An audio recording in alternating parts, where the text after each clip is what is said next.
But then again, don't try to be something you're not, because it's not fun and you'll get antsy and waste your time. And so a lot of it is just understanding your true tastes. If you hate golf, don't play it. If you don't want to play bridge, find some other friends. But if you need that decompressed simulation, literally find the thing that you love the most, and you need to work on that. Welcome to the No Excuse Pro podcast, your weekly dose of motivation and actionable advice. If you're a realtor, financial planner, business owner, or anyone who's tired of making excuses and ready to take your success to the next level, you've come to the right place. Join your host, Kevin Brierton, each week as he chats with industry leaders who are going beyond the excuses to achieve their goals. So no excuses accepted. Let's get started. So, hey, thanks for finding me. It's awesome that you found me through my podcast. Super excited to interview you. I know that you work in Costa Rica and been there about 25 years. And so I want to understand a little bit more about your journey. Tell us about your current position and what your journey has looked like over the last, say, 15, 20 years. Of course. Well, first, I can't thank you enough for having me as a guest on your podcast. And my journey began back in Northeast Philadelphia. When I was growing up, a lot of families put certain pressures on you in regards to scholastic and career expectations. Just from my own background, my grandfather went to Harvard Law, my pop was in Columbia Business, and my brother went to Washington Lee University. And so you're talking about some serious Ivy League heavy hitters. I didn't have the grades, I wasn't mature enough, and I realized that if you put me in a certain box, I'd be very unhappy for my life. And so when I was little, I gravitated towards second languages. I was fortunate enough to travel a bit. And so when I'd come back from Mexico, besides enjoying myself, I'd have some additional vocabulary and a huge reinforcement from the Latino community. So at 18 years old, I had to make a decision. What am I going to study in college? And I decided to double down and be a Spanish major. So instead of going Ivy League East Coast, I went to University of Arizona and really invested my time. And then when I was 27, I was given a 1 in a million opportunity to come to Costa Rica for just a couple months and work in my friend's center and teach English. Well, I got past my parents' guilt. That barn door was open, building on momentum, and I moved here. And I really learned the business from the inside out, not at sea level. So for 4 years, I sat with the agents and saw the good and the bad and the happy and the sad. And then in my mid-30s, I threw my hat in the ring, started my business, and here we are 17 years later. That's awesome. So tell us, what business are you in, and how are you making a difference what has made a difference in your success of what you've done in your business? So tell us about your business and what makes the difference in your success. Of course. I'm the CEO of Costa Rica's Call Center. We're a nearshore bilingual dedicated call center that focuses on sales, appointment setting, customer support, back office support, and lead generation. And, I'm 150 strong. The agents here have some amazing skill sets. Since we're located in Central America and our proximity to the United States, you have companies such as Amazon, HP, Intel, and Oracle, they're here. So I compete against the big boys. What can I do? I can match their base level salaries and benefits. My location is more centrally located compared to the highways and industrial office centers. And also, I do it the old school way. Listen, I call the balls and the strikes, and I'm a straight shooter with people. I'll give you some Philly guilt. And I have the luxury of technology. So I'm in a linguistic environment. So we record our calls. We have a quality control department, KPIs and metrics. So besides just grading you what I'm paying you to do, we listen to the calls to see if I can see some soft skills, the juggler that bites the apple. And I want to see if you're making some sort of real sincere connections with people, if you're active listening, engaged, taking good note taking. Are you coachable? Have you been practicing your rhetoric? Are you well versed? And so these sort of soft skills that people can have, not only you can make a killing and have a very good living, but I also see it saving marriages and extending relationships. And today, when most people are doing omni-channel non-voice support, such as chat emails and things like that, and texting, I believe that AI is good for gathering. It'll take you to the 10-yard line. But, Kevin, me and you, we need that extra 10% to put the ball in the end zone. We need that interpersonal communication, that transfer of energy, that human side of it on why you would be signing a contract or recommending you to other people. And so I can't stress that enough to my clients that do a blending, a mixture of first level customer support where people are there, not just a chat function. Yeah. And I always believe that prospecting is a means to an end, that telemarketing, making phone calls and building that sort of relationship still has a value today. Yeah, I see it a lot in our industry. Is it's easy to get the phone to ring. There's one job to make the phone ring, and then there's another job to get them, invested in enough in you and what you're about and who you are to actually, transact with you. You mentioned something about building like character through those calls. So you mentioned about how do you handle those? You record the calls and you coach them. So, and you want to make sure they're coachable. So help me understand, like, how do you help or how do you recommend professionals coaching their staff and maybe being a little bit more coachable? Or when somebody's not coachable, do you just get rid of them, or how do you handle that? No, making phone calls is not for the faint of heart. So I respect anybody that has the guts to do it. And if you're trying to compare yourself to the Wolf of Wall Street or Blake from Glengarry Glen Ross, you're barking up the wrong tree. Not everybody slings stock or sells real estate. In fact, you do lending, and I'm here doing customer support. And so everyone needs to slow down and calm down. They always say that the greatest thing is telling the truth. So you can do the same thing over and over again. I want you to be like you. Don't be like me. We're like the Justice League, superheroes with different powers. So when people come into my class, prior to making a single phone call, we talk about the psychology of making the calls. I can give you the armor, but man, if you don't have the mindset, why are you stepping on the battlefield? And so we discuss fear, and we talk about mean people that might yell at you or hang up on you, and that's fine. I also talk about romantic deaths and trying to use that to jump clouds and continue making calls, because you need the pace if you're making that sort of 100 to 200 to 300 calls a day. But let's get into something that is very realistic. Adjustments of tone. You shouldn't be aggressive, and don't be passive, because either ways you're going to stall out or burn out. Assertiveness is a beautiful 45-degree angle that can give you the most distance. And it's also not offensive if you can play it right. And so there's very good turn taking. So that's why it's very important to ask certain tie down questions. Things make sense or sounds good. May we move forward? So you can checkpoint and then move forward. It's not a 10-minute call. It's 20, 30-second calls. Now, I like using a positive escalation. So if there are individuals that assist you before getting transferred to you, you mentioned that they did a great job, and when you get transferred, you tell that to the owner of the company verbally and in writing, and that's a great way to build a pipeline, get a hero's welcome, and you come back. And also, there's hedging. People have verbal tics. They'll go, ahs, okay, or great, or wonderfuls. Well, sometimes when you repeat the information back, it's not wonderful. You should be doing it in a certain way where it's consistent. Military alphabet is essential. So emails don't bounce back. You can pronounce someone's exotic name well. And don't kid yourself. A lot of people have served in the military. So it's just another authentic way to anchor with somebody. So instead of a call ending, it's continuing. And so there are certain ways that you get them to remember your name. You might want to speak about yourself in third person in the body of the call to remind them your name, so they're not calling you Robert or confused and just kind of getting it at the end. Remember, you have an intro and a conclusion in the body of a call. And I believe in the introduction, you need to start strong. These people should be doing company name spikes. They should be using their anonymity prior to an introduction. So at least I can say, No Excuses Pro Podcast. How are you today? I'm not going to start off by stuttering a good morning or ask to speak to Kevin. That's when you get a negative reinforcement. Who's this? We're good, thanks. Why are you calling? Is this a sales call? I don't want that.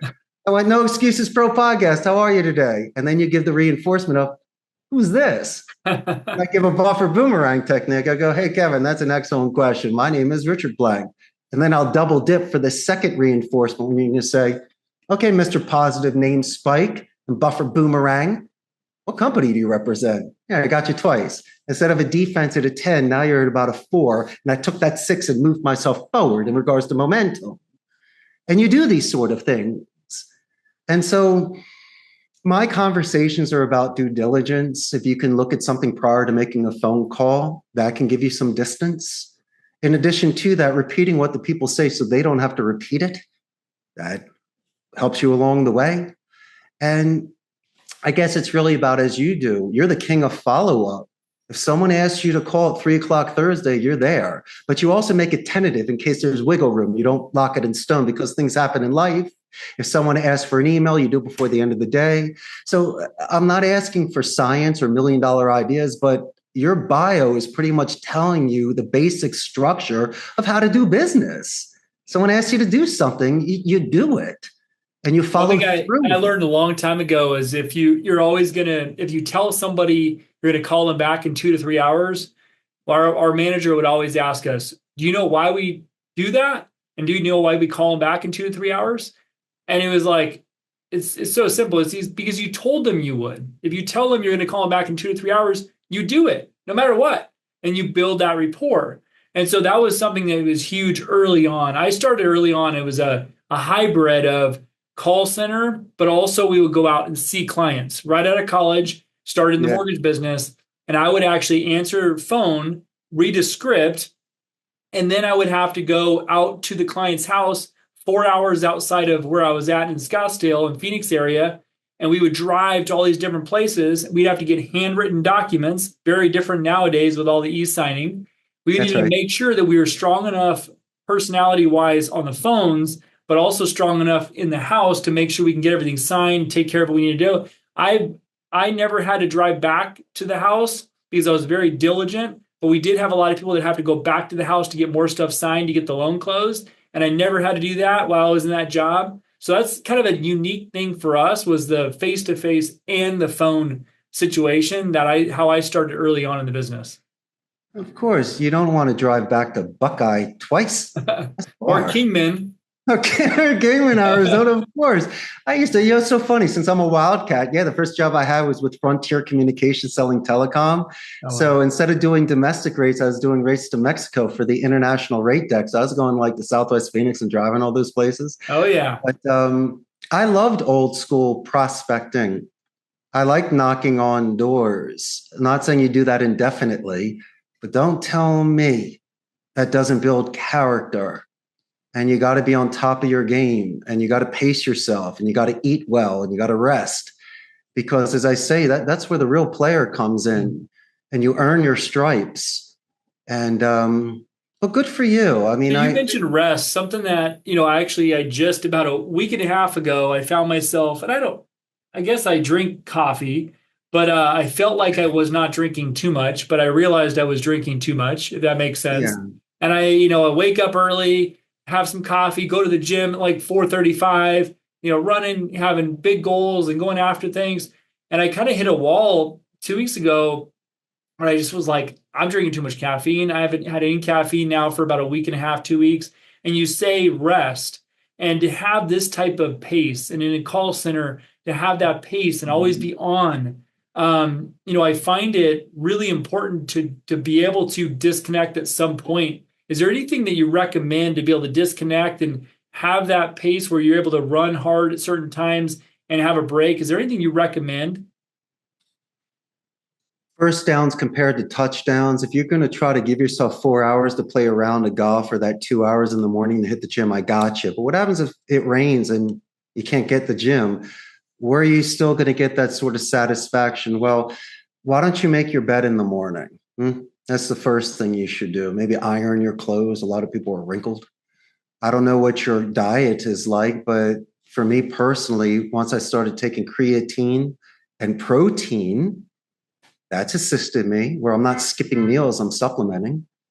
And when I'm talking about downtime, it's really about decompression because I hit the gym like you, brother, and I know we do other things, but I need to find some sort of meditative trance. I can't do the sort of meditation the way you do in the East.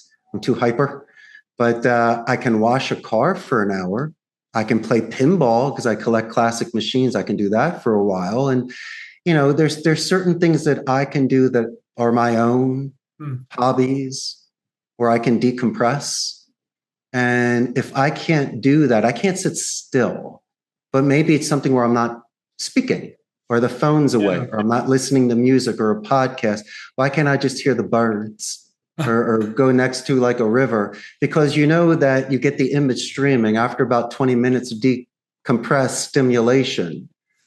That's when the mind goes, the long shower, the long walk, the plane ride. And that's usually when you get your best ideas. It's usually, Kevin, it's when you shed the skin and cut the fat. When you realize, hey man, I think I overextended myself, or I'm wasting too much time on caffeine and this other stuff. And the only way to get to that is to get into that sort of mindset. You can't turn it off like a light. And you know that. It's got to be a landing plane and a taking off.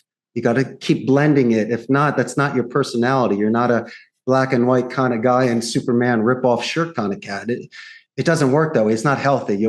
It's like stopping peeing. You're going to hurt yourself. You got to let it go all the way. And so you have to respect your mind and body sometimes, where it asks for rest or it asks for stimulation.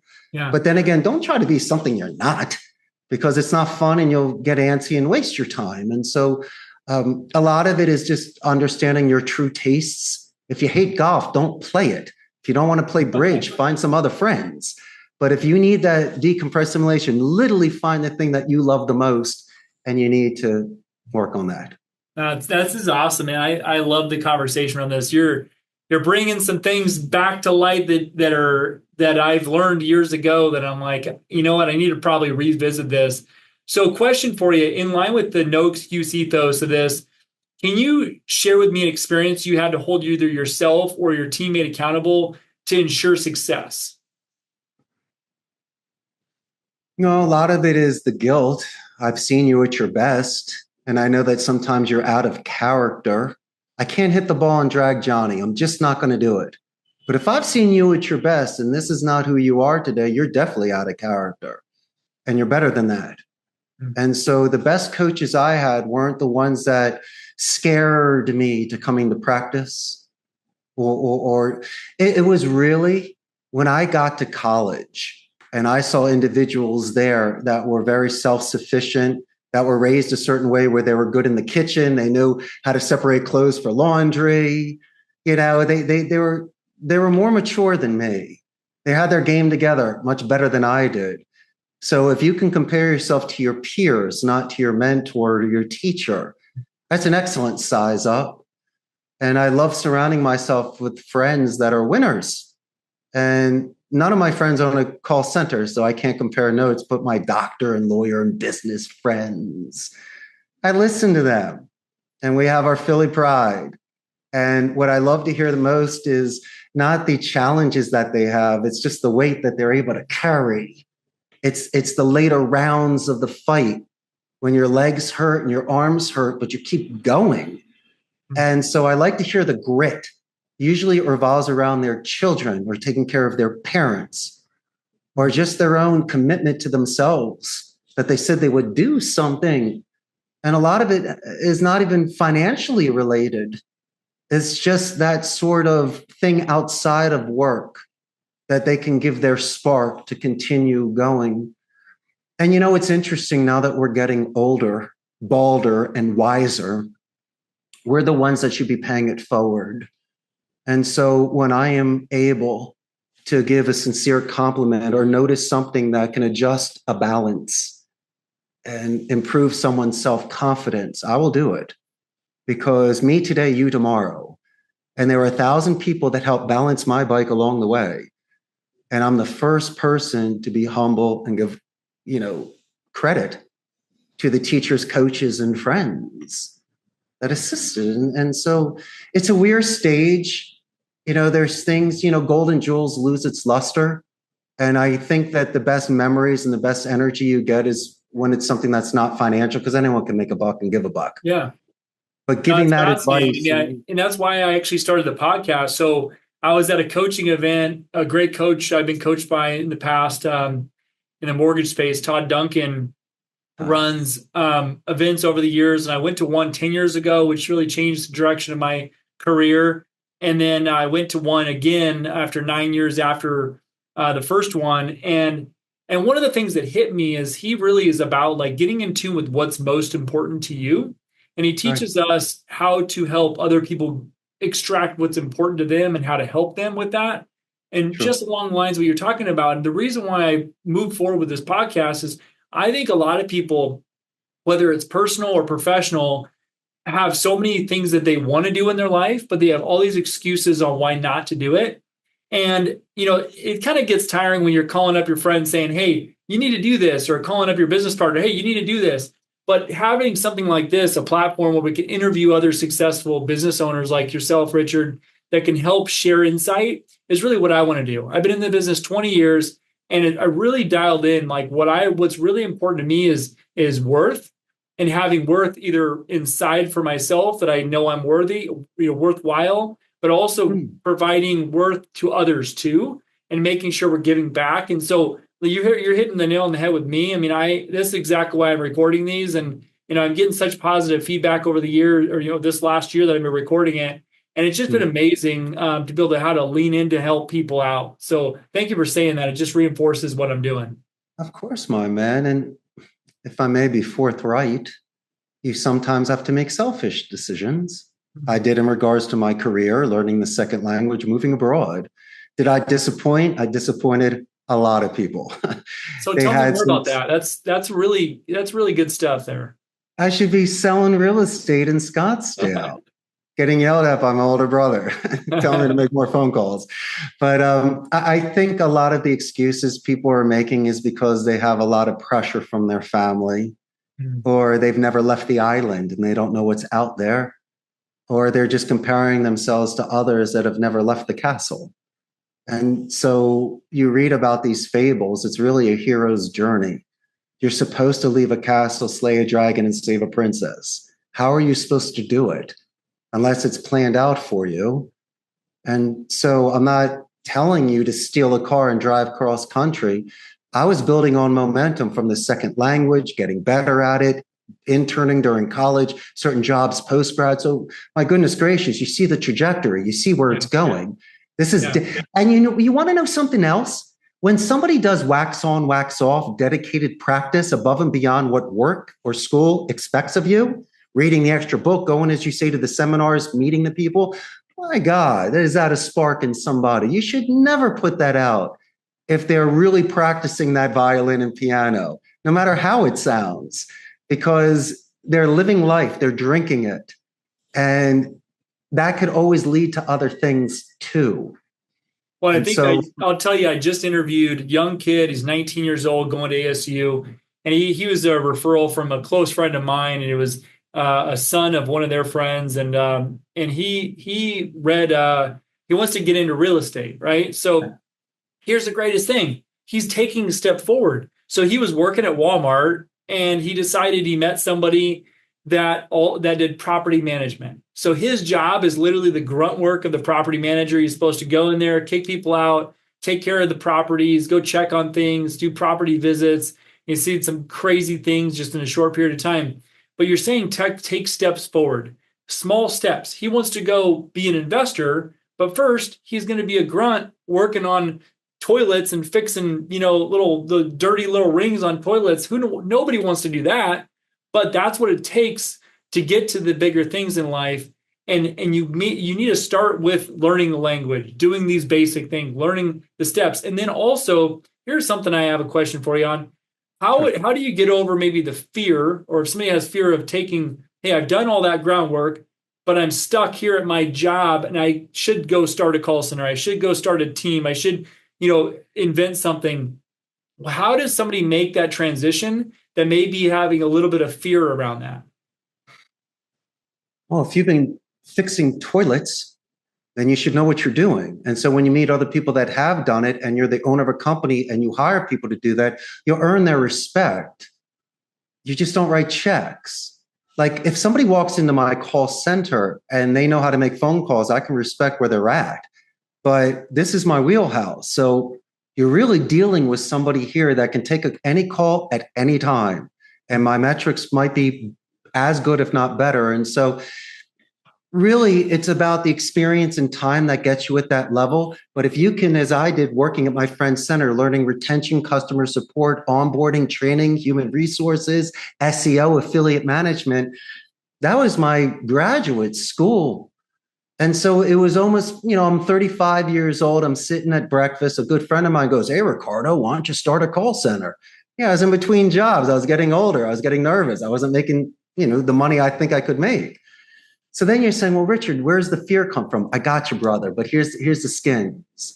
In my industry, I could start slow. I was renting a turnkey station at a blended center. I wasn't where I am today. I didn't get penthouse and buy 1,000 computers and a server room. You're out of your mind.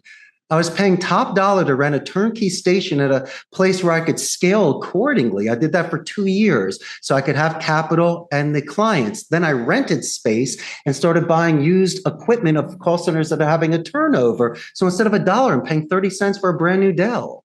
I mean, come on. And I could buy stations and rows at a time, like Monopoly. So I could pace myself. I was acting my wage. And then after 6 years of that, I had enough cash to purchase a building, put on a third floor, and keep going. And so if you want the fancy dancy 1 week deal, I'm not that guy. Okay. This took 16 years of my life of dedication. And if somebody is willing to commit 16 years, 16 days, or 16 hours, you have to go the distance. And in your mind, you're going to be doing late nights, early mornings, working weekends, sacrificing certain things. But that's the price that you pay, because you might be able to retire early, or you can buy jukeboxes, or you can fulfill some sort of childhood dream of not being a boss, because anybody could be a boss. And if nobody shows up, then you're not a boss. But knowing that what you're doing is positive enough that people who have options decide to come and walk with you. It's the most beautiful wind in your sails. I don't want to be the kid at Chuck E. Cheese with no friends. The fact I got 150 people, some have been with me for 15 years. What do you say to somebody like that, Kevin? How do you thank them besides paying them?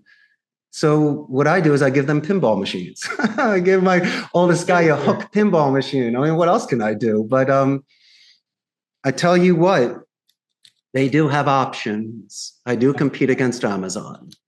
And so the fear for me is treating the people a certain way, because I'll never give them the walk of shame, make them cry. I'll lose somebody because of a scheduling conflict. Their girlfriend works somewhere, it's closer to home. They might make more money. But I don't cut people. I don't fire people. And so I think if you have a foundation of ethics and you know how you were raised, you wipe your feet, you ask permission and please and thank yous, you might get asked back. And so that's all I know. I didn't go to business school.